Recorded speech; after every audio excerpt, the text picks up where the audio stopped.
يا أيها الذين آمنوا إذا نودي للصلاة من يوم الجمعة فاسعوا إلى ذكر الله وذروا البيع ذلكم خير لكم إن كنتم تعلمون. ولا يؤدي حقه المجتهدون الذي لا يدركه بعد الهمم ولا يناله غوص الفتن الذي ليس لصفته حد محدود ولا نعت موجود ولا وقت معدود ولا أجل ممدود فطر الخلائق بقدرته ونشر الرياح برحمته وابتدى بالصقور ميدان أرضه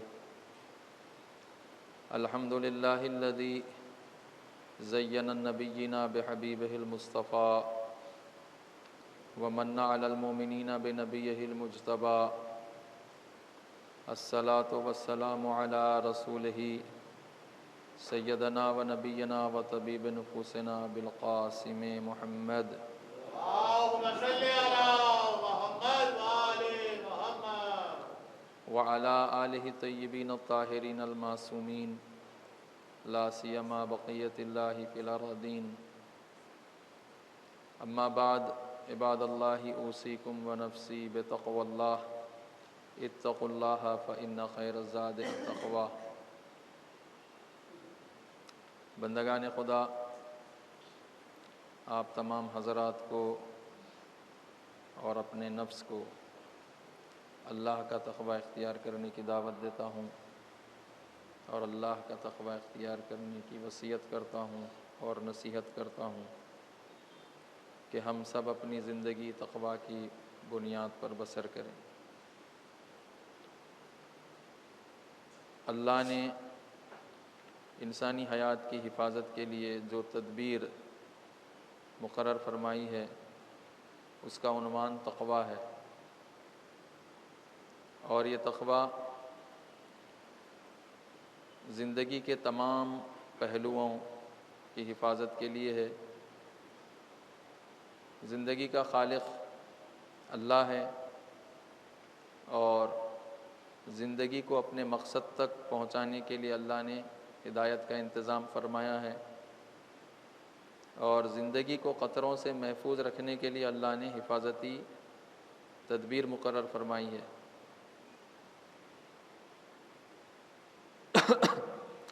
حفاظت کی انسان کو بعض موقعوں پر زیادہ ضرورت پڑتی ہے، اور کوئی ایسا میدان اور کوئی ایسا پہلو زندگی کا نہیں ہے جس میں حفاظت کی ضرورت نہ ہو۔ دنیا میں جتنی چیزیں ہیں سب کو حفاظت کی ضرورت ہے،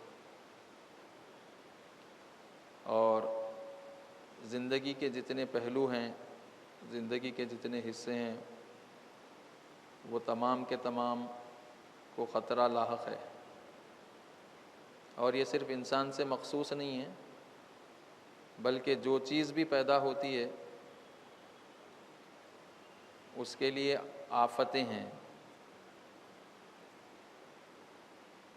آفتیں یعنی خطرے، اس چیز کو ختم کرنے والی چیزیں موجود ہیں، اور یہ بات ہم روزمرہ دیکھتے بھی ہیں، مشاہدہ بھی کرتے ہیں کہ کس طرح سے جو ہے وہ اشیاء آفتوں کا شکار ہوتی ہیں۔ لوہے کو آپ اگر لے لیں، لوہا سخت ہوتا ہے لیکن اسی لوہے کو زنگ گلا دیتا ہے۔ زنگ لوہے کے لیے آفت ہے۔ زنگ کیا ہے؟ وہ بالکل چھوٹے چھوٹے جراثیم ہیں، لیکن لوہا چاہے جتنا بڑا ہو سائز میں، جتنا مضبوط ہو، لیکن وہ جراثیم جس کو زنگ کہتے ہیں وہ لوہے کو گلا دیتے ہیں۔ لکڑی چاہے جتنی مضبوط ہو، دیمک نامی جراثیم لکڑی کو ختم کر دیتے ہیں۔ تو ہر چیز کو حفاظت کی ضرورت ہے۔ لکڑی کو دیمک سے حفاظت کی ضرورت ہے، لوہے کو زنگ سے حفاظت کی ضرورت ہے۔ ویسے ہی انسان کے لیے جو خطرے موجود ہیں ان خطروں سے محفوظ رہنے کے لیے انسان کو بھی حفاظت کی ضرورت ہے۔ اور جو چیز جو بناتا ہے، صانع جو ہے، مثلا جس نے جو چیز بنائی ہے وہی اس کی حفاظت کا نظام بھی بتا سکتا ہے۔ موبائل جس نے بنایا ہے وہ بتا سکتا ہے کہ یہ موبائل کیسے محفوظ رہ سکتا ہے۔ جس نے جو بنایا ہے وہی اس کے حفاظت کا انتظام بھی بتا سکتا ہے۔ انسان کو اللہ نے بنایا ہے تو انسان کی زندگی محفوظ کیسے رہے گی اللہ بتلائے گا وہ، اور اللہ نے جو حفاظت کا انتظام انسانوں کی زندگی کے لیے رکھا ہے اس کا عنوان تقویٰ ہے۔ زندگی کو محفوظ رکھنا ہے تو تقویٰ اختیار کرنا ہے۔ تو کوئی چیز دنیا میں ایسی نہیں ہے جس کی کوئی آفت نہ ہو، ہر چیز کو آفت ہے، یعنی ہر چیز کو کے پیچھے ایسی چیزیں لگی ہوئی ہیں جو اس کو ختم کرنا چاہتی ہیں۔ لِكُلِّ شَيْءٍ آفَةٌ، ہر شے کے لیے آفت ہے۔ وَلِلْعِلْمِ آفَاتٌ، لیکن علم کے لیے آفتیں ہیں۔ تو جب انسان آفتوں کی زد میں ہے اور آفت ایک نہیں ہے تو انسان کی زندگی کے جتنے پہلو ہیں اتنے پہلو کی آفتیں موجود ہے۔ ان آفتوں سے بچنے کے لیے جو تدبیر اللہ نے مقرر کی ہے وہ تقویٰ ہے، اور یہ سب سے اچھی تدبیر ہے۔ یعنی دوسری چیزوں کی حفاظت کے لیے جو چیزیں رکھی گئی ہیں ان میں انسان کی حفاظت کے لیے تقویٰ جو رکھا گیا ہے وہ سب سے بہترین چیز ہے۔ تقویٰ حفاظت کے اعتبار سے تو انسان کو جو آفتوں سے بچانے کے لیے اللہ نے حفاظتی بندوبست کیا ہے اس کا عنوان تقویٰ ہے، اور تقویٰ مکمل زندگی کی تدبیر ہے۔ زندگی کے جتنے شعبے ہیں ہر شعبے کے لیے الگ الگ تقویٰ ہے، اور ایک شعبے کا تقویٰ دوسرے شعبے کے لیے نہیں ہے، سب کا اپنا الگ الگ تقویٰ ہے۔ جیسے سب کی حفاظت الگ الگ ہے، لکڑی کی حفاظت کا طریقہ الگ ہے، لوہے کی حفاظت کا طریقہ الگ ہے، سونے کی حفاظت کا طریقہ الگ ہے، پیسوں کی حفاظت کا طریقہ الگ ہے، گھر کی حفاظت کا طریقہ الگ ہے، کھانے کی حفاظت کا طریقہ الگ ہے۔ ویسے ہی انسان کی زندگی کے جتنے شعبے اور پہلو ہیں ہر پہلو کے لیے اللہ نے ایک الگ سے تقویٰ مقرر کیا، اور وہ تقویٰ اسی شعبے سے مخصوص ہے۔ اور زندگی کی جو ایک شق اللہ نے رکھی ہے انسانوں کے لیے وہ یہ ہے کہ اللہ نے تقویٰ کی تدبیر بنا دی ہے، لیکن یہ تدبیر خود بخود روبہ عمل آنے والی نہیں ہے، آٹومیٹک یہ تدبیر اپلائی ہونے والی نہیں ہے۔ انسان کو اس تدبیر کو لاگو کرنا ہے۔ انسان اس تدبیر کو لاگو کرے گا تو وہ تدبیر لاگو ہوگی، خود بخود کوئی متقی نہیں بن جائے گا۔ تو زندگی کے تمام شعبوں میں ایک زندگی انسان کی سماجی زندگی ہے، جو اس سے پہلے بھی عرض کیا کہ سماجی زندگی، انسان کی سوشل لائف، یہی اصل زندگی ہے۔ اسی کے آغوش میں انسان کی انڈیویجول لائف ہے، یعنی انسان کی انفرادی زندگی ہے، لیکن اصل اللہ نے انسان کو اجتماعی خلق کیا ہے، معاشرتی خلق کیا ہے۔ وہ معاشرے میں رہتا ہے اور معاشرے میں سارے کام کاج انجام دیتا ہے۔ تو جب انسان معاشرے میں رہتا ہے تو انسانی معاشرے کا ایک لازمہ جو کمینگاہ میں انسان کے لیے بیٹھا ہوا ہے وہ ہے فتنہ۔ انسان کی زندگی میں فتنہ لازم ہے، اسی لیے ان فتنوں سے انسان کو محفوظ رہنا ہے، اور وہ محفوظ رہنے کے لیے اللہ نے تدبیر بیان فرمائی ہے۔ دیکھیں، بدن کو جب بیماری لاحق ہوتی ہے تو پتہ کیسے چلتی ہے وہ بیماری؟ اس کا ٹیسٹ کروانا پڑتا ہے، پیتھولوجیکل لیب میں جانا پڑتا ہے، جہاں پر آپ کے پیشاب کا، خون کا معائنہ کر کے بتاتے ہیں کہ آپ کو کیا بیماری لاحق ہے۔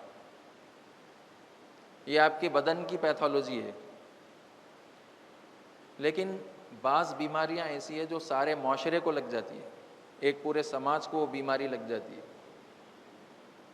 اب اس بیماری کو کس آزمائش گاہ میں، کس لیبارٹری میں چیک کریں گے آپ؟ اس کے لیے ہے ایک علم سوشولوجی، سوشل سائنسز جس کو کہتے ہیں۔ اس طرف الحمدللہ پھر بھی اس طرف ہندوستان میں اس کی طرف توجہ ہے، دوسرے اسلامی ممالک میں اس توجہ نہیں ہے اس علم کی طرف، سوشل سائنسز کی طرف۔ بچے زیادہ تر فزیکل سائنسز یا بایولوجیکل سائنسز کی طرف جاتے ہیں، کیوں کہ اس میں ان کو اپنی کمائی کا ذریعہ نظر آتا ہے، اور سوشل سائنسز کی طرف اس لیے نہیں آتے، ہیومینٹیز کی طرف، کیونکہ اس میں ان کو کچھ کمانے کا ذریعہ نظر نہیں آتا، یا ذریعہ ہے بھی تو کم ہے اس کے مقابلے میں۔ سوشل سائنٹسٹ آ کر معاشرے کی بیماری کی تشخیص کرتے ہیں کہ اس سماج کو، اس معاشرے کو کیا بیماری لاحق ہو گئی ہے۔ اور سب سے پہلے یہ کام انسانوں نے شروع نہیں کیا، بلکہ یہ کام خود قرآن مجید نے شروع کیا کہ کس معاشرے کو، بنی اسرائیل کے معاشرے کو کیا بیماری لگ گئی، عاد و سمود کے معاشرے کو کیا بیماری لگ گئی۔ اب یہ بیماری جو لگ گئی، اب اس بیماری کا علاج کیا ہے، راہ حل کیا ہے، اس بیماری سے نجات کیسے پائے کوئی قوم۔ جیسے ہم بیمار ہو جاتے ہیں تو ہم کیا کرتے ہیں، دوا کھا کر شفا پاتے ہیں، لیکن اگر سوسائٹی کوئی بیمار ہو جائے، سماج کوئی بیمار ہو جائے، معاشرہ کوئی بیمار ہو جائے، تو پہلے اس کی تشخیص ضروری ہے کہ یہ معاشرے کو بیماری کیا ہے، اور پھر اس بیماری کا علاج کیا ہے۔ اسی لیے بعض بیماریوں کے آنے سے پہلے ہی انسان کے بدن میں دوا انجیکٹ کر دی جاتی ہے، جس کو ویکسین کہتے ہیں، کہ بھئی یہ بیماری آنے والی ہے، یہ بیماری کا یہ ویکسین ہے، اگر یہ پہلے ہی بدن میں موجود ہو تو وہ بیماری انسان کو نہیں آتی۔ لیکن بعض مرتبہ وہ ویکسین نہیں لیتا انسان، وہ بیماری آ جاتی، تو بعد میں پھر اس بیماری سے لڑنے کے لیے دوا بنائی جاتی ہے۔ تو انسانی معاشرہ بغیر فتنوں کے نہیں رہ سکتا۔ جہاں انسانی معاشرہ ہے، جہاں چند لوگ ہیں، وہاں پر فتنے ضرور ہیں۔ تو اب سوال یہ پیدا ہوتا ہے کہ اللہ نے فتنوں میں انسان کو پیدا کیوں کیا ہے؟ بہت سے لوگوں کے ذہنوں میں یہی اسی طرح کے سوال پیدا ہوتے ہیں کہ اللہ نے انسانی کو کیوں پیدا کیا؟ جیسا فرشتوں کے ذہن میں پیدا ہوا تھا یہ سوال، سورہ بقرہ کی ابتدائی آیتوں میں ہے کہ جب اللہ نے اعلان کیا کہ میں انسان کو خلق کرنے جا رہا ہوں، تو فرشتوں نے سوال اٹھایا کہ کیا تو ایسے کو خلق کرے گا جو زمین پر جا کر فساد پھیلائے گا اور خون ریزی کرے گا، خون بہائے گا؟ تو اللہ نے فرمایا کہ جو میں جانتا ہوں وہ تم نہیں جانتے، انی اعلم ما لا تعلمون، جو میں جانتا ہوں وہ تم نہیں جانتے۔ ویسے ہی انسان جو ہم زمین پر رہتے ہیں، ہمارے ذہنوں میں یہ سوال ہے کہ اللہ نے جب پیدا ہی کیا ہے انسان کو تو فتنے کیوں رکھے؟ زمین پر بسنے کا لازمہ فتنہ ہے۔ فرشتوں میں کوئی فتنہ ہوتا ہے؟ فرشتوں میں کوئی فتنہ نہیں ہوتا، کیونکہ وہ زمینی مخلوق نہیں ہے۔ جب زمین پر ہے انسان تو پھر فتنہ لاحق ہونا ضروری ہے، فتنہ برپا ہونا ضروری ہے۔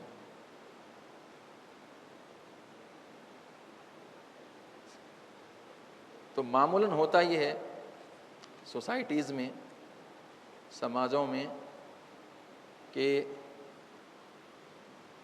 ہم اپنی صنعتی ضرورتیں جیسے مجھے کیمرہ چاہیے، موبائل چاہیے، لیپ ٹاپ چاہیے، کمپیوٹر چاہیے، یہ ہماری صنعتی ضرورتیں ہیں۔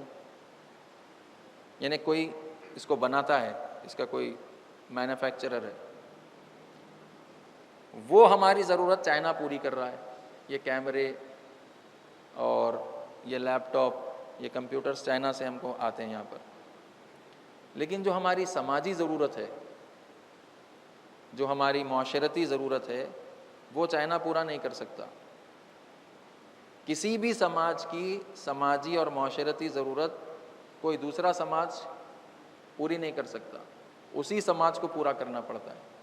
ہمارے سماج کی جو معاشرتی اور سماجی ضرورت ہے وہ خود ہم کو اس کا حل تلاش کرنا ہے. کوئی باہر سے قوم آ کر تشخیص نہیں دے سکتی کہ تمہاری سماجی مشکل یہ ہے اور اس کا علاج یہ ہے. خود ہم کو تشخیص دینا ہے. لیکن ہم لوگ کیا کرتے ہیں، وہ جیسے ایک بلڈنگ بنانی ہو آپ کو، لیکن پہلے سے وہاں پہ پرانی بلڈنگ موجود ہے، ایک پرانی عمارت موجود ہے جو گرنے پر ہے، اور چہ بسا گر بھی گئی. اصول کیا ہے؟ اصول یہ ہے کہ اگر کوئی پرانی عمارت ہے، اگر وہاں پر آپ کوئی نئی عمارت تعمیر کرنا چاہتے ہیں تو اصول یہ ہے کہ اس پرانی عمارت کو گرا دیا جائے، بالکل گرا کے زمین کے برابر کر دیا جائے. پھر اس کے اوپر نئی عمارت، نئی بنیادیں کھودی جائیں، نئی بیس اٹھائی جائے، نیا فاؤنڈیشن بنایا جائے، پھر اس کے اوپر بلڈنگ تعمیر کی جائے. یہ اصول ہے کہ جب بھی کہیں کسی جگہ پر پرانی عمارت ہے تو اس پرانی وہ گرنے والی عمارت کہن پرانی، اس کو گرا کر اس کو بالکل زمین کے برابر کر کے اس کی جگہ نئی عمارت. معمولاً ہوتا یہ ہے سماجی اعتبار سے، معاشرتی اعتبار سے، کہ معاشرے میں ہوتا یہ ہے کہ پرانا جو ملبہ ہوتا ہے اسی ملبے پر نئی عمارت تعمیر کر دیتے ہیں. ملبے پر نئی عمارت کھڑی ہو سکتی، ایک ملبے کا ڈھیر ہے، اس پر آپ نئی عمارت تعمیر کرنا چاہتے ہیں، نئی عمارت تعمیر نہیں، اگر تعمیر ہو بھی جائے گی تو گر جائے گی، رہنے کے قابل نہیں رہے گی. طریقہ یہ ہے کہ پورا ملبہ صاف کر دیا جائے، صاف کر کے اس کی جگہ نئی فاؤنڈیشن کھود کے اس کی جگہ نئی عمارت تعمیر کی جائے. سماجی بیماریوں میں ہم یہ کام نہیں کرتے. ہم چاہتے ہیں کہ ہدایت ہو. کہاں؟ خرافات کے ساتھ ہدایت ہو، خرافات بھی باقی رہیں اور پھر ہدایت بھی ہوتی رہے. یہ ممکن ہی نہیں ہے. ہدایت کا اثر ہی ختم ہو جائے گا جب خرافات ہیں.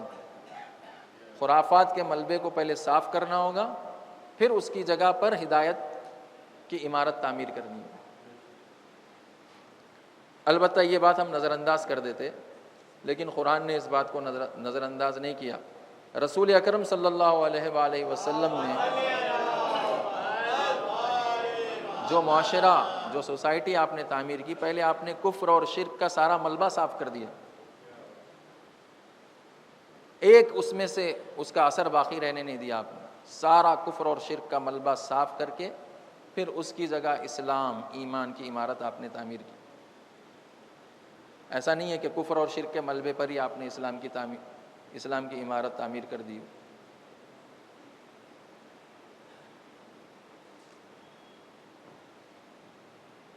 ویسے ہی قرآن مجید نے سورہ انفال، قرآن مجید کا 8واں سورہ ہے سورہ انفال. اصل ہماری بحث 25ویں آیت سے ہے سورہ انفال کی، لیکن اس سے پہلے کی آیتیں پڑھنا اور سمجھنا ضروری ہے. یا ایھا الذین آمنوا اطیعوا اللہ ورسولہ ولا تولوا وانتم تسمعون ولا تولوا عنہ وانتم تسمعون. یہاں پہ کچھ کٹ گیا ہے، سمجھ میں نہیں آ رہا کیا کٹ گیا. یا ایھا الذین آمنوا اطیعوا اللہ ورسولہ، اے ایمان والو تم اللہ اور اس کے رسول کی اطاعت کرو اور اس سے روگردانی نہ کرو. منہ مت پھیرو، اللہ اور رسول سے منہ مت پھیرو جبکہ تم سن رہے ہو. یعنی سنتے ہوئے نہ سننے کی طرح ایکٹ مت کرو. جب تم سن رہے ہو، بات تم تک پہنچ رہی ہے، تو پھر تم یہ ظاہر مت کرو کہ تم کو سنائی نہیں دے رہا ہے. وَلَا تَكُونُوا كَالَّذِينَ قَالُوا سَمِعْنَا وَهُمْ لَا يَسْمَعُونَ. ان کے جیسے مت ہو جاؤ جو یہ کہتے ہیں کہ ہم نے سن لیا ہے جبکہ انہوں نے سنا نہیں ہے. إِنَّ شَرَّ الدَّوَّابَ عِندَ اللَّهِ الصُّمُّ الْبُكْمُ الَّذِينَ لَا يَعْقِلُونَ. زمین پر اللہ کے نزدیک سب سے بدترین کون ہے؟ سب سے برے کون ہیں زمین پر؟ اللہ کے نزدیک. اللہ کے نزدیک سب سے برے وہ رینگنے والے ہیں. اللہ نے انسان بھی نہیں کہا ان کو. وہ رینگنے والے ہیں جو بہرے بھی ہیں اور گونگے بھی ہیں، یعنی سنتے بھی نہیں ہیں، بولتے بھی نہیں ہیں، اور عقل سے بھی کام نہیں لیتے، عقل استعمال نہیں کرتے. سب سے برے لوگ وہ ہیں اللہ کے نزدیک جو زمین پر رینگتے تو ہیں اور سنائی ان کو کچھ نہیں دیتا، بولنا ان کو کچھ نہیں آتا اور عقل استعمال نہیں کرتے۔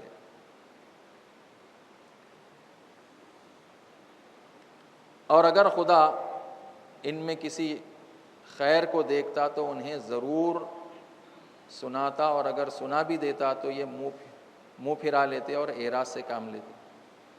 اگر اللہ ان کے اندر کوئی خیر دیکھتا تو ان کو ضرور سناتا، لیکن پھر بھی یہ کیا کرتے، اپنا منہ پھرا کر چلے جاتے۔ یا ایھا الذین آمنوا استجیبوا للہ وللرسول اذا دعاکم لما یحییکم واعلموا ان اللہ یحول بین المرء وقلبہ انہ الیہ تحشرون۔ اور اگر خدا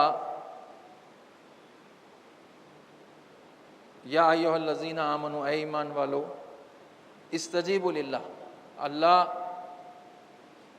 اللہ کو جواب دو، یعنی اللہ جب پکارے تو تم کہو لبیک، استجیبوا للہ، وللرسول، رسول کو بھی لبیک کہو، اذا دعاکم، جب وہ تمہیں بلاتے ہیں، لما یحییکم، وہ تمہیں کس طرف بلاتے ہیں، حیات کی طرف جب تمہیں بلاتے ہیں، زندگی کی طرف۔ اے ایمان والو، اللہ اور اس کے رسول کی دعوت پر لبیک کہو، کب؟ جب وہ تمہیں زندگی اور حیات کی طرف بلا رہے ہیں۔ وَاعْلَمُوا أَنَّ اللَّهَ يَحُولُ بَيْنَ الْمَرْءِ وَقَلْبِهِ، جان لو کہ اللہ انسان اور اس کے قلب کے بیچ میں ہے۔ اللہ دور نہیں ہے، بلکہ اللہ انسان اور اس کے دل کے بیچ میں۔ انسان کیا ہے؟ انسان ہے ہی دل، تو اللہ کہاں ہے؟ اللہ دل میں ہے انسان کے۔ وَاتَّقُوا فِتْنَةً لَا تُصِيبَنَّ الَّذِينَ ظَلَمُوا مِنْكُمْ خَاصَّةً وَاعْلَمُوا أَنَّ اللَّهَ شَدِيدُ الْعِقَابِ، اور اس فتنے سے بچو جو صرف ظالمین کو پہنچنے والا نہیں ہے، یعنی مظلوم بھی اس کے زد میں آنے والے ہیں، اور یہ یاد رکھو کہ اللہ سخت ترین عذاب کا مالک ہے۔ اللہ جب عذاب کرے گا تو بہت ہی سخت عذاب کرے گا۔ یہ ہماری مورد بحث آیت ہے، یہ سورہ انفال کی 25ویں آیت ہے، جس میں یہ کہا جا رہا ہے وَاتَّقُوا، حفاظتی تدبیر اختیار کرو، حفاظت اختیار کرو۔ کس سے؟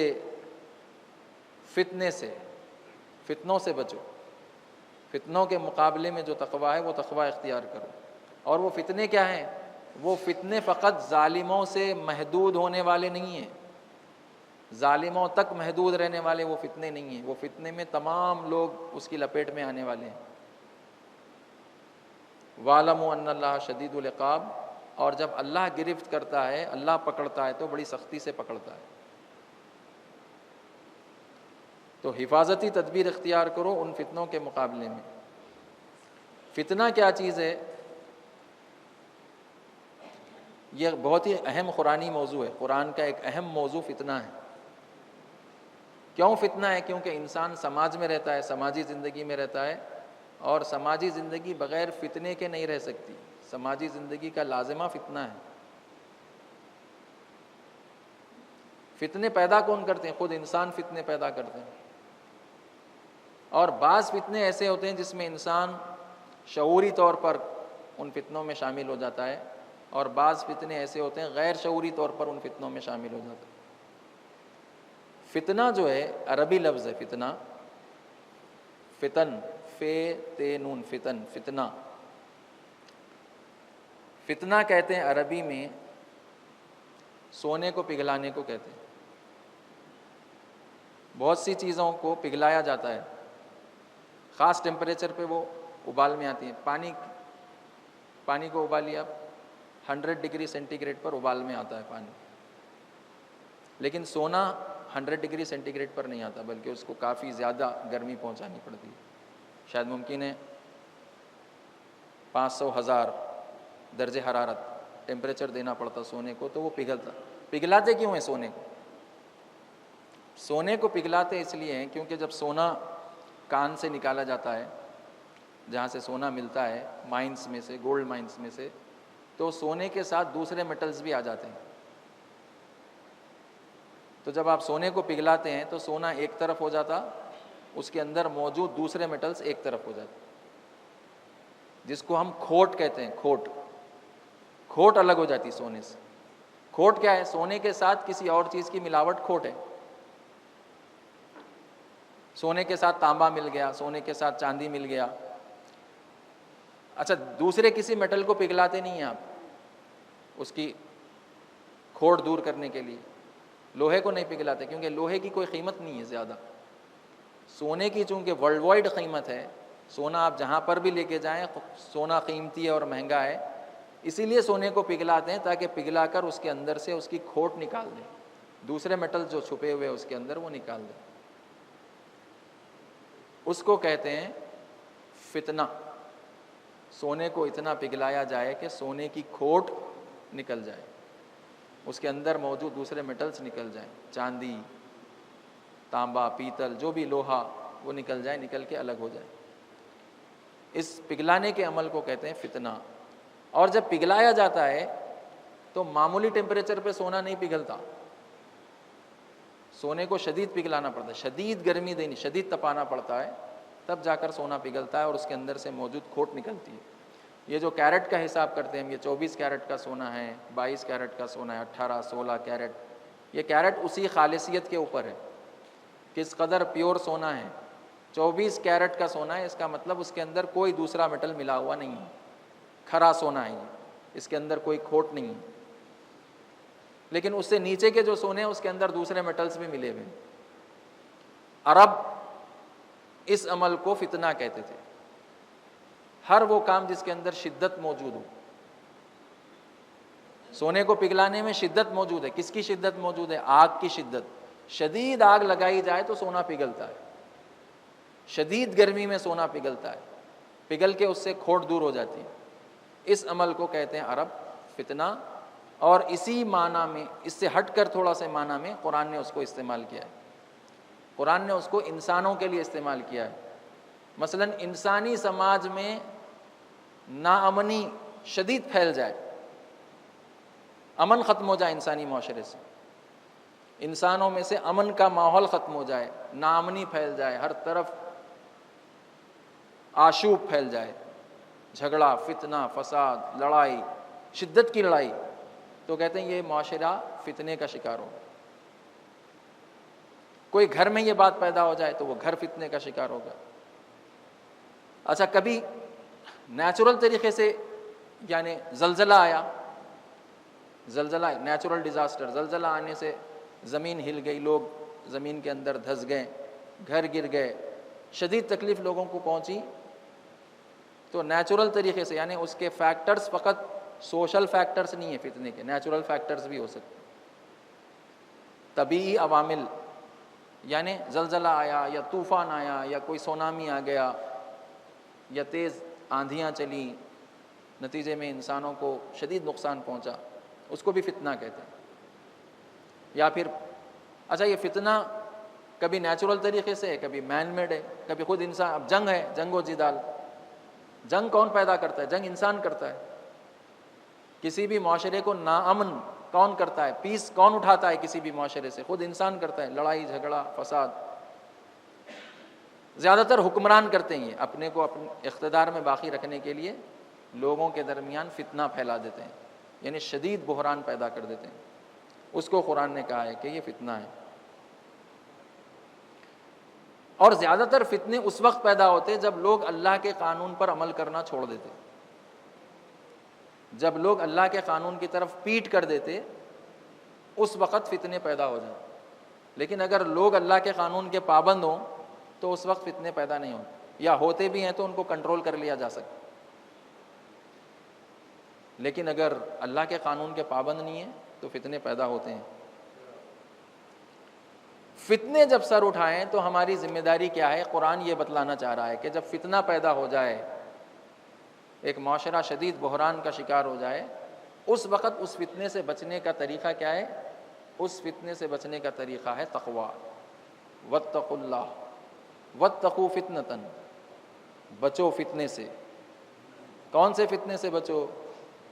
اس فتنے سے بچو جو صرف ظالموں تک رکنے والا نہیں ہے، وہ فتنہ ہر گھر تک پہنچنے والا ہے۔ اس فتنے سے بچو۔ بچنے کا طریقہ کیا ہے؟ بچنے کا طریقہ تقویٰ ہے۔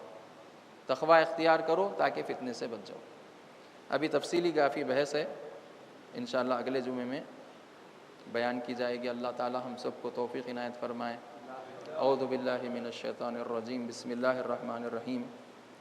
انا اعطیناک الکوثر فصل لربک وانحر ان شانئک هو الابتر۔ صدق اللہ العلی العظیم۔ اعوذ باللہ من الشیطان الرجیم، بسم اللہ الرحمن الرحیم۔ الحمد للہ نحمدہ ونستعینہ ونؤمن بہ ونتوکل علیہ ونشہد ان لا الہ الا اللہ وحدہ لا شریک لہ وان محمدا عبدہ ورسولہ صلوات اللہ وسلامہ علیہ وآلہ ومغفرتہ ورضوانہ۔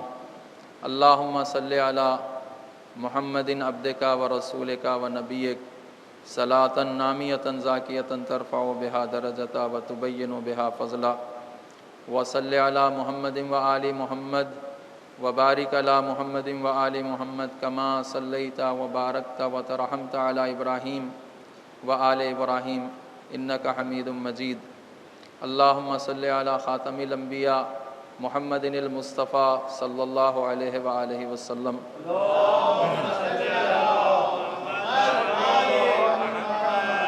وصلی علی امیر المومنین علی بن ابی طالب علیہ السلام۔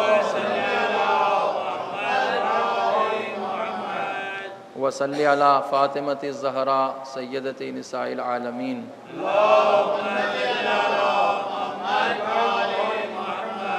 وصلی علی الحسن والحسین سیدی شباب اہل الجنہ۔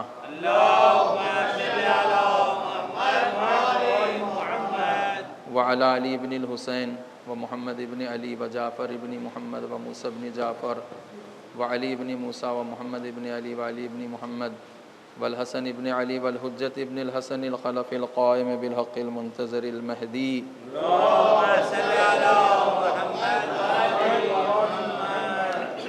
عجل اللہ تعالی فرجہ الشریف۔ اللہم عذب کفرۃ اہل الکتاب الذین یصدون عن سبیلک ویجحدون آیاتک ویکذبون رسولک۔ اللہم خالف بین کلمتہم والق الرعب فی قلوبہم وانزل علیہم رجزک ونقمتک وباسک الذی لا ترد عن القوم المجرمین۔ اللہم انصر جیوش المسلمین وسرایاہم ومرابطہم فی مشارق الارض ومغاربہا انک علی کل شیء قدیر۔ اللہم اغفر للمؤمنین والمؤمنات والمسلمین والمسلمات۔ اللہم اجعل التقوی زادہم والایمان والحکمۃ فی قلوبہم واوزعہم ان یشکروا نعمتک التی انعمت علیہم وان یوفوا بعہدک الذی عاہدتہم علیہ۔ الہ الحق وخالق الخلق، اللہم اغفر لمن توفی من المؤمنین والمؤمنات والمسلمین والمسلمات ولمن ہوا لاحق من بعدہم منہم انک انت العزیز الحکیم۔ ان اللہ یأمر بالعدل والاحسان وینہی عن الفحشاء والمنکر والبغی یعظکم لعلکم تذکرون۔ اذکروا اللہ یذکرکم فإنہ ذاکر لمن ذکر واسألوا اللہ من رحمتہ وفضلہ فإنہ لا یخیب علیہ داع دعا۔ ربنا آتنا فی الدنیا حسنۃ وفی الآخرۃ حسنہ وقنا عذاب النار۔ اما بعد، اللہ نے انسانوں کی تربیت اور انسانوں کو باتقویٰ بنانے کے لیے جہاں پر کتابیں نازل فرمائیں، آسمانی نبیوں کو بھیجا، ائمہ کو منصوب فرمایا، وہیں پر اللہ نے بعض موقع عطا کیے انسانوں کو کہ انسان ان موقعوں سے فائدہ اٹھا کر اپنے اندر تقویٰ پیدا کرے۔ انہی مواقع میں سے ایک موقع ماہ مبارک رمضان ہے کہ یہ ایک مہینہ انسان اللہ کے لیے روزہ رکھے تاکہ تقویٰ اس کے اندر پیدا ہو جائے۔ یا ایھا الذین آمنوا کتب علیکم الصیام کما کتب علی الذین من قبلکم لعلکم تتقون۔ اے مومنو، روزے تم پر لکھ دیے گئے، واجب کر دیے گئے جیسے تم پر پہلے والوں پر واجب تھے، تاکہ تم باتقویٰ بن جاؤ، متقی بن جاؤ، تقویٰ تمہارے اندر پیدا ہو جائے۔ تو تقویٰ، اور اللہ چاہتا ہے کہ ایک باتقویٰ سوسائٹی، ایک متقی معاشرہ بنے مسلمانوں کا، تو اس کے لیے یہ خاص موقع مسلمانوں کو فراہم کیا گیا ہے کہ ماہ مبارک رمضان میں انسان روزہ رکھے، جو ماہ مبارک رمضان کا اہم ترین ادب ہے۔ البتہ رسول اللہ صلی اللہ علیہ وآلہ وسلم نے یہی ماہ شعبان کا، جیسے آج آخری جمعہ ہے، آخری جمعے کو رسول اللہ نے ایک تفصیلی خطبہ ارشاد فرمایا، اور کتابوں میں وہ خطبہ شعبانیہ کے نام سے موسوم ہے، یعنی اس خطبے کا نام خطبہ شعبانیہ پڑ گیا، جبکہ باتیں اس میں ساری ماہ رمضان سے متعلق ہیں۔ رسول اللہ نے ایک تفصیلی خطبہ دیا جو معتبر کتابوں میں موجود ہے۔ عن الرضا عن آبائہ عن علی علیہ السلام قال ان رسول اللہ صلی اللہ علیہ وآلہ خطبنا ذات یوم فقال۔ 8ویں امام سے یہ خطبہ منقول ہے، جنہوں نے امیر المومنین سے منسوب کیا ہے کہ امیر المومنین اس وقت موجود تھے جب رسول اللہ یہ خطبہ دے رہے تھے۔ رسول اللہ نے خطبے کا آغاز یہاں سے کیا، ایھا الناس انہ قد اقبل الیکم شہر اللہ بالبرکۃ والرحمۃ والمغفرہ۔ اے لوگو، اللہ کا مہینہ تمہاری طرف آ رہا ہے۔ اللہ کا مہینہ، شہر اللہ یعنی اللہ کا مہینہ، اللہ کا مہینہ تمہاری طرف آ رہا ہے، اور یہ مہینہ اپنے ساتھ رحمت، مغفرت اور برکت لے کر آ رہا ہے۔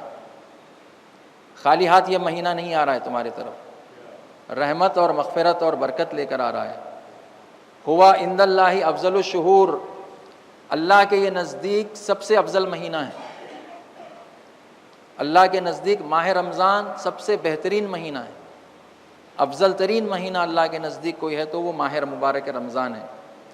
وَأَيَّامُهُ أَفْضَلُ الْأَيَّامِ وَلَيَالِهِ أَفْضَلُ اللَّيَالِي وَسَاعَاتُهُ أَفْضَلُ السَّاعَات۔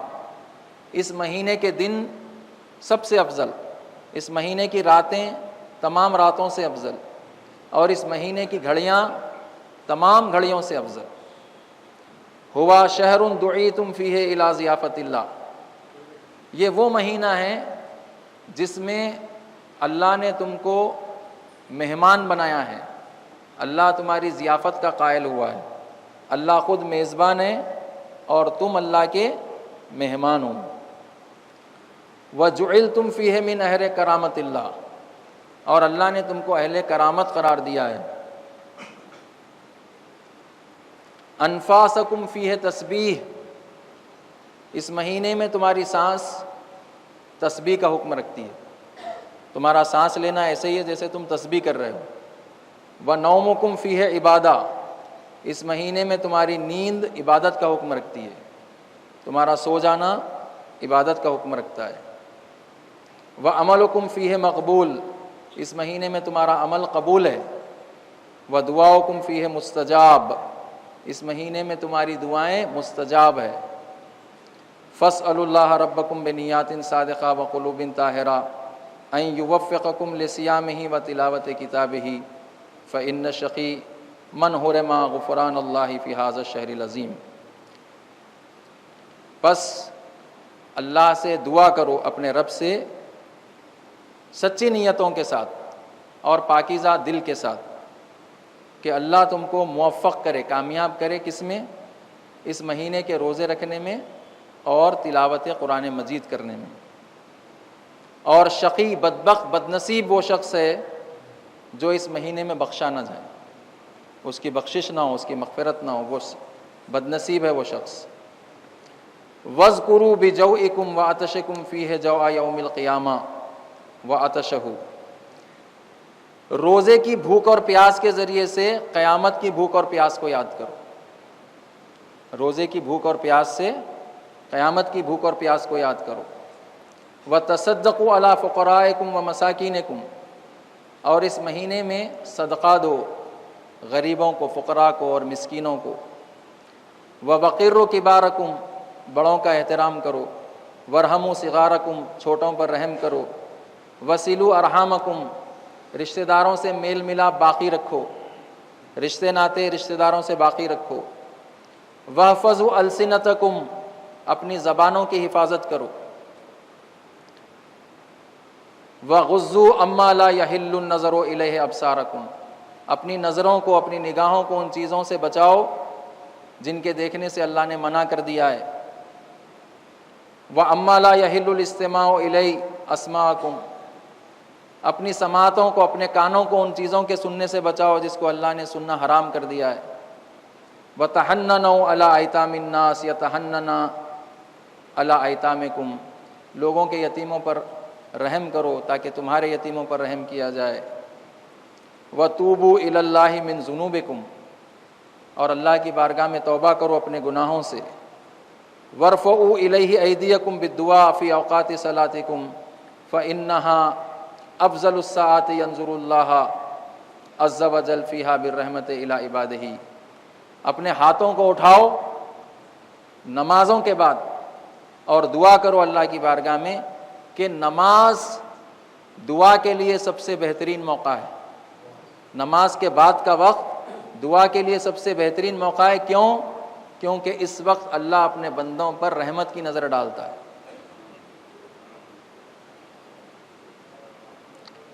یجیبہم اذا ناجوہ، جو تم سرگوشی کرتے ہو، آہستہ سے کچھ دعا کرتے ہو، اللہ تمہاری اس سرگوشی کو بھی سنتا ہے.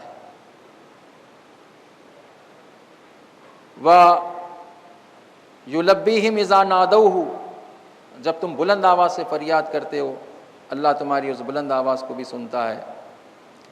وَيُؤْتِيَهُمْ فَاسْأَلُوا وَيَسْتَجِيبُ لَهُمْ، جو تم مانگتے ہو اللہ تم کو عطا کرتا ہے، جو تم سوال کرتے ہو اللہ تم کو تمہارے سوال کو خالی جانے نہیں دیتا.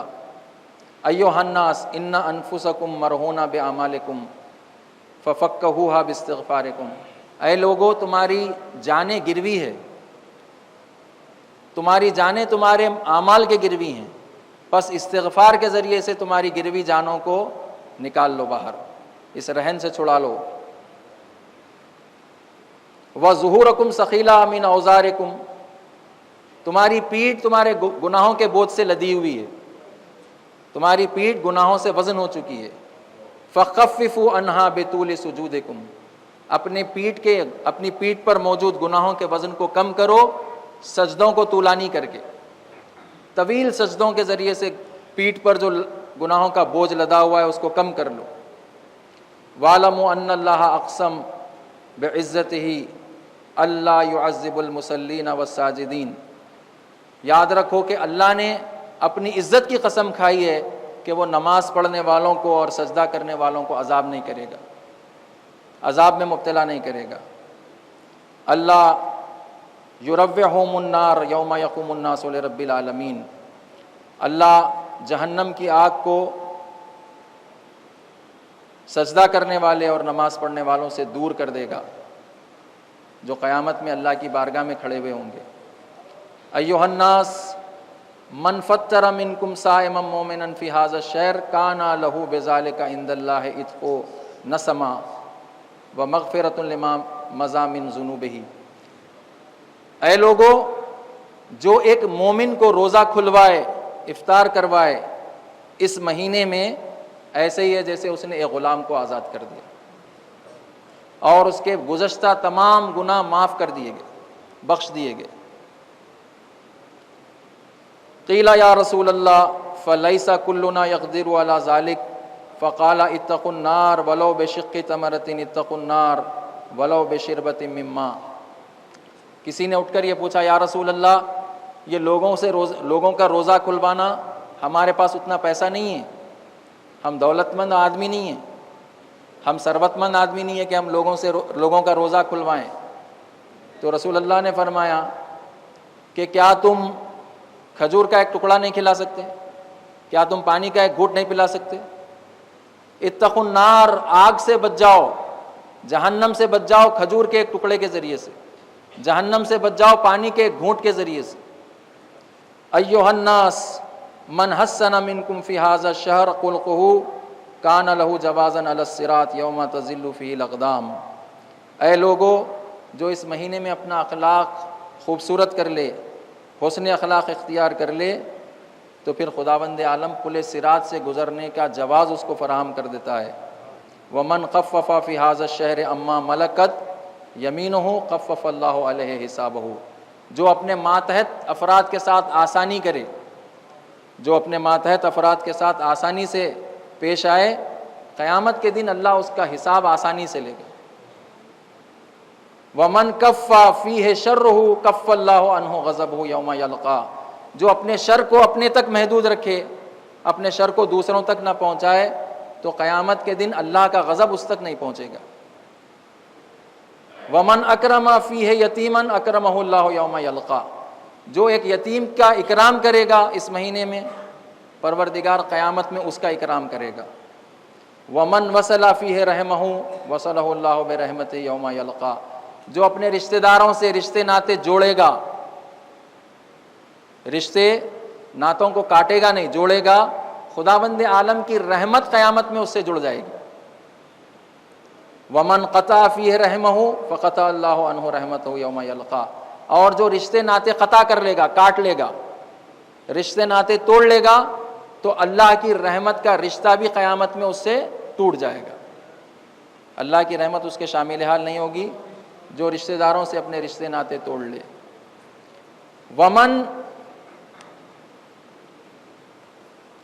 ومن تطوع فیہ بصلاۃ کتب اللہ لہ براۃ من النار، جو مستحبی نفل نمازیں اس مہینے میں پڑھے گا، اللہ جہنم سے برات اس کے لیے لکھ دے گا، جہنم کی آگ سے اس کو بری کر دے گا۔ کون؟ جو مستحبی نفل نمازیں پڑھے گا۔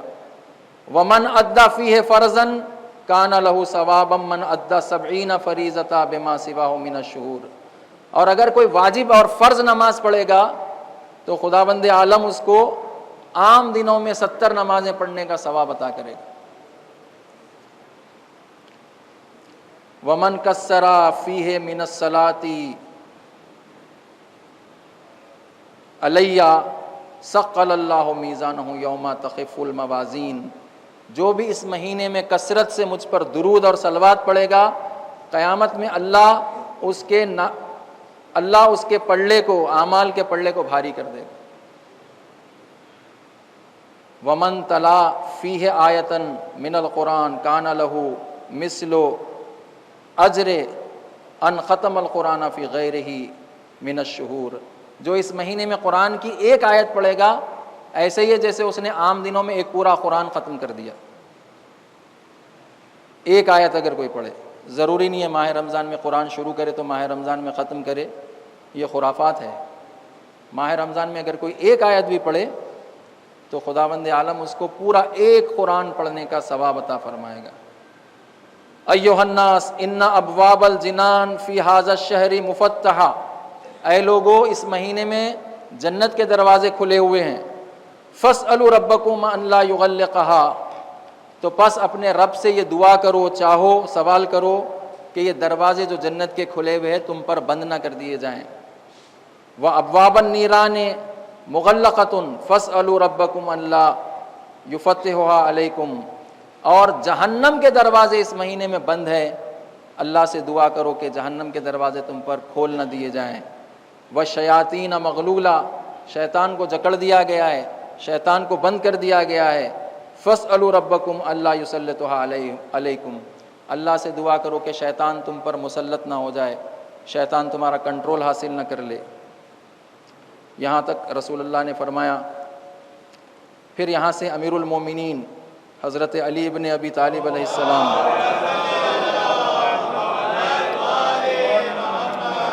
قال امیر المومنین علیہ السلام فقمت فقلت یا رسول اللہ ما افضل الاعمال فی ھذا الشہر، حضرت علی کھڑے ہوئے خطبے کے دوران اور انہوں نے عرض کی، یا رسول اللہ یہ بتائیے کہ اس مہینے کا سب سے افضل ترین عمل کیا ہے، سب سے بہترین عمل کیا ہے؟ فقال یا ابا الحسن افضل الاعمال فی ھذا الشہر الورع عن محارم اللہ، فرمایا اے ابو الحسن، اس مہینے کا، ماہ رمضان کا سب سے بہترین عمل یہ ہے کہ تم ورع اختیار کرو۔ ورع تقوی سے اوپر کی ایک منزل ہے۔ ورع اختیار کرو کس سے؟ ان چیزوں سے جو اللہ نے تم پر حرام کر دی. جو چیزیں اللہ نے حرام کر دی ہے ان چیزوں سے ورع اختیار کرو، یعنی حرام چیزوں سے بچ جاؤ. اس مہینے کا سب سے بہترین عمل، ماہ مبارک رمضان کا سب سے بہترین عمل یہ ہے کہ حرام کی طرف ہاتھ مت بڑھاؤ، ورع اختیار کرو. ورع کی تشریح انشاءاللہ اللہ توفیق دے تو اگلے جمعے میں کریں گے کہ ورع کس کو کہتے ہیں، ابھی وقت نہیں ہے. ثم بکا فقلت یا رسول اللہ، جب یہ رسول اللہ نے دیکھا کہ امیر المومنین کھڑے ہوئے ہیں اور یہ پوچھ رہے ہیں کہ یا رسول اللہ اس مہینے کا سب سے بہترین عمل کیا ہے، تو رسول اللہ نے فرمایا کہ اس مہینے کا سب سے بہترین عمل حرام محرمات الہی سے بچنا ہے. ثم بکا، پھر رسول اللہ نے گریہ فرمایا. فقلت یا رسول اللہ ما یبکیک، امیر المومنین نے عرض کی یا رسول اللہ کس بات نے آپ کو رلا دیا؟ فقال یا علی ابکی لما یستحل منک فی ھذا الشہر، اے علی مجھے اس بات نے رلا دیا کہ جو میں تمہارے بارے میں دیکھ رہا ہوں جو اس مہینے میں ہونے والا ہے. کأنی بکا وانت تصلی لربک وقد انبعث اشقى الاولین شقیق آخر ناقۃ ثمود فضربک ضربۃ علی قرنک فخضب منها لحیتک. اے علی میں دیکھ رہا ہوں کہ تم نماز کی حالت میں ہو اور اپنے رب کی نماز پڑھ رہے ہو، اور ایک دنیا کا سب سے شقی ترین شخص، وہ جس نے ناقہ سمود کو کاٹا تھا، اس سے بھی شقی ترین شخص، فضربک ضربۃ علی قرنک، وہ آپ کے سر پر ایک ایسی ضربت لگائے گا، فخضب منها لحیتک، کہ آپ کے سر کے خون سے آپ کی داڑھی خضاب ہو جائے گی. قال امیر المومنین علیہ السلام فقلت یا رسول اللہ وذالک فی سلامت من دینی، یا رسول اللہ جب یہ واقعہ پیش آئے گا تو کیا اس وقت میرا دین سلامت رہے گا؟ فقال صلی اللہ علیہ وآلہ وسلم فی سلامت من دینک، یقیناً تمہارا دین سلامت رہے گا. ثم قال صلی اللہ علیہ وآلہ یا علی من قتلک فقد قتلنی، اے علی جس نے تجھے قتل کیا اس نے مجھے قتل کیا. ومن ابغضک فقد ابغضنی، جس نے تجھے غضبناک کیا اس نے مجھے غضبناک کیا. ومن سبک فقد سبنی، اے علی جس نے تجھے برا بھلا کہا اس نے مجھے برا بھلا کہا. لأنک منی کنفسی، اے علی تم ایسے ہی ہو جیسے میری جان. روح کا من روحی، تمہاری روح میری روح ہے. وطینتک کا من طینتی، تمہاری طینت میری طینت ہے. ان اللہ تبارک و تعالی خلقنی و ایاک، اللہ نے مجھے اور تمہیں خلق کیا. واصطفانی و ایاک، اور اللہ نے مجھے بھی چنا اور تمہیں بھی چنا. واختارک للامامہ واختارنی للنبوہ واختارک للامامہ، اللہ نے مجھے نبوت کے لیے چن لیا اور تمہیں امامت کے لیے چن لیا.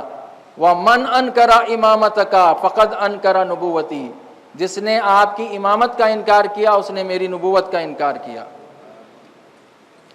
یا علی انت وصیی و ابو ولدی و زوج ابنتی و خلیفتی علی امتی فی حیاتی و بعد موتی، اے علی تم میرے وصی ہو اور تم میرے بچوں کے باپ ہو اور تم میری بیٹی کے شوہر ہو اور تم میرے خلیفہ ہو، میری امت میں، میری حیات میں بھی اور میرے حیات کے بعد بھی. امروں کا امری و نہیوں کا نہیں، جس سے تم روکتے ہو اس سے میں روکتا ہوں. تمہارا روکنا میرا روکنا ہے اور تمہارا حکم دینا میرا حکم دینا ہے. باسنی بن نبوہ، قسم کھا کے کہتے ہیں کہ اللہ کی قسم کہ جس نے نبیوں میں مجھے مبعوث فرمایا اور سب سے بہتر قرار دیا. انک لحجۃ وعلی خلق وامینہ علی سرہ، اے علی تم میری حجت ہو، تم اللہ کی حجت ہو اس کے خلق پر، اور تم اللہ کے امین بندے ہو. علی سرہ، یعنی جو اللہ کے سر راز کی باتیں وہ تم جانتے ہو. اور اس کے بندے اور اس کے خلیفہ ہو۔ یہاں پر یہ خطبہ ختم ہو گیا، یہ خطبہ شعبانیہ۔ رسول اللہ نے اپنی حیاتی میں امیر المومنین کی شہادت کی خبر دے دی تھی کہ آپ کو ماہ مبارک رمضان میں نماز کی حالت میں شہید کیا جائے گا۔ ماہ مبارک عام مہینہ نہیں ہے، اور یہ ہماری عمر میں سن بلوغ کو پہنچنے کے بعد چند سال ہی ہماری عمر میں، جب تک ہم زندہ رہیں گے تب تک آئے گا۔ تو اس مہینے کو گنوانا نہیں ہے، اس مہینے کو ہاتھ سے جانے دینا نہیں ہے۔ اس مہینے میں جو ممکن ہو اللہ کی عبادت کے حوالے سے، تلاوت قرآن کے حوالے سے، روزے کے حوالے سے۔ اگر کوئی شخص روزہ نہ بھی رکھ رہا ہو تو روزوں کی توہین نہ کرے، سر عام کھاتے پیتے نہ رہے۔ اگر روزہ نہیں بھی ہے تو چھپ کر کھائے، چھپ کر پیے، لوگوں کے سامنے نہ کھائے، لوگوں کے سامنے نہ پیے۔ بچوں پر یہ احساس ہونے نہ دے کہ ماں باپ روزے سے نہیں ہیں۔ جہاں تک ممکن ہو سکے بچوں سے روزہ رکھوائیں۔ اگر وہ بچے ان میں اگر کمزوری پیدا ہو رہی ہے تو دن میں ان سے روزہ کھلوا دیں، کوئی مسئلہ نہیں ہے، لیکن گھر کا ماحول ایسا ہو کہ کوئی یہ محسوس نہ ہو کہ کوئی روزے سے نہیں ہے، سب کو یہ محسوس ہو کہ ہر شخص روزے سے۔ اور بڑی سخت اس کی سزائیں ہیں کہ روزے کی کھلے عام توہین نہیں کی جا سکتی۔